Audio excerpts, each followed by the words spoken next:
Well, ladies and gentlemen, welcome to the Report from Tiger Mountain. We're going to talk about Candace Owens, who's been getting herself into trouble and who's planning to visit Australia, and they want to ban her. So stick around and listen.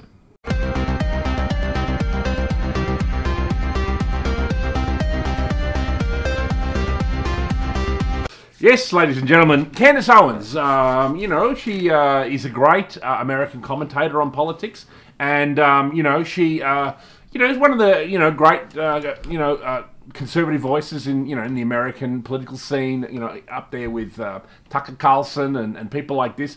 But, she's a person of colour. Not only is she a person of colour, she's a woman of colour. So she's a conservative woman of colour. So in a sense, she occupies a certain kind of place of almost veneration, ladies and gentlemen, because I think most Republicans are quite happy to have such a smart and intelligent woman, a woman of colour on their side. So, I think she's been a great ally to Conservatives and Republicans over the past 8 years, ladies and gentlemen. But, she's been getting herself into hot water. Now, what's she been doing? Well, she's been going a little bit Kanye West. She actually interviewed Kanye a few times. And, maybe Kanye's influences began to rub off on her.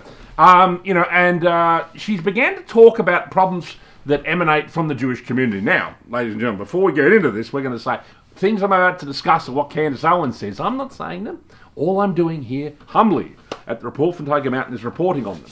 So, she's talking about, things like, the blood libel, which is, of course, forbidden. This kind of idea that at least during the medieval period there were certain ceremonies that Jewish groups did that involved using the blood of Christian children. Now, this is a very hotly debated topic because, if you look at the historical evidence, there's some evidence that it was going on, and there's some evidence also that at times it was, made up. It was fictional. It was a result of a kind of hysteria. So, she gets into examining that, which is incredibly controversial, and she also goes into a thing called Sabbatean Frankism. And you know what? I thought, I don't know too much about that. So I got a few books. I ordered a few books. Here we go, 1666, and The Heresy of Jacob Frank, ladies and gentlemen, which tells you a little bit about it.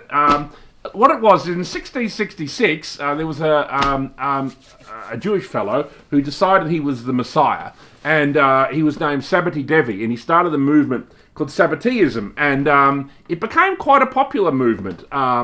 It was considered heretical by about half the Jewish community, but the other half of the Jewish community was sort of open to it. And it was a sort of a millenarian kind of idea that the apocalypse was coming. I'm still reading about it, so I'm not a huge expert in it, but it did involve elements of transgression of the traditional laws of the Talmud and the Jewish community. And then along came Jacob Frank in the 18th century. He was born around 1720 and he died at around 1790. And he really how can I best describe it from what I've read about him so far? He is a kind of he took Sabbateism and made it what you would call satanic or Luciferian. He believed in, purification through transgression, which means that whatever laws, say for example the Ten Commandments, you should break them all, and that includes sexual laws. He was rumoured to conduct orgies, so something like Epstein Island would be completely cool under, Jacob Frank's philosophy. So, he was somebody who really, broke many of the traditional laws of the Jewish community. Now, he was considered a heretic. Sabbati Devi had to convert to Islam to avoid being killed, and Jacob Frank himself had to convert to Christianity. But one of the interesting things about Jacob Frank is he recommended that Jews do that they do sometimes convert to Islam or Christianity, but to remain secretly Sabbatean Frankist underneath, to remain these kind of Luciferian characters underneath, so that they should use, deception and all forms of mischief to achieve their, Mephistophelian goals, ladies and gentlemen. So it's all kind of complex. Now what extent, does this have an influence on today's society? Let's get back to Candace Owens. Candace Owens claims, because, she claims there are a lot of nice Jewish people that she knows. And we all know that's true. We all have Jewish friends who are clearly not part of some grand conspiracy. So she likes to try and work out why are there some people from the Jewish community who are very nice, and there are others who seem to be involved in, ideas and ideology that are very destructive. And she claims that, a lot of these Washington, D.C. Jews, she believes, are Sabbatean Frankists.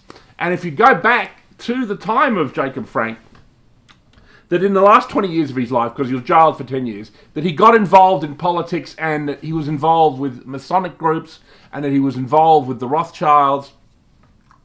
And, in a sense, it's the rumor is that, Sabbatean Frankism became a kind of underground movement and that families like the Rothschilds carried it on now. Is that true?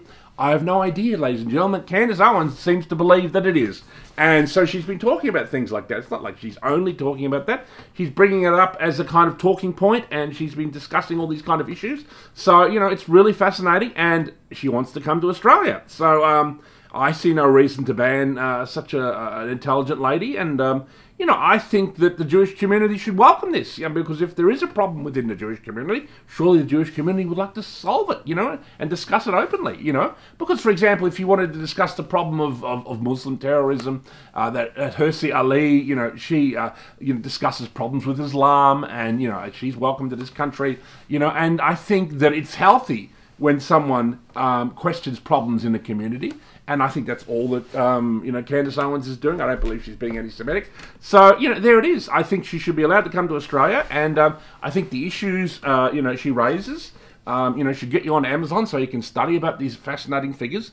The Heresy of Jacob Frank, ladies and gentlemen. There you go. There's a lot of books on him. So there's a few out there you can find and read. So, it's all fascinating. And it's part of the discussion that Candace Owens is opening. So I don't think she should be banned, and I hope we get to see her here. And I, for one, will be attending if she comes to Melbourne, that's for sure. So we love you here in Australia, Candace, and we send a shout out, and we hope to see you soon.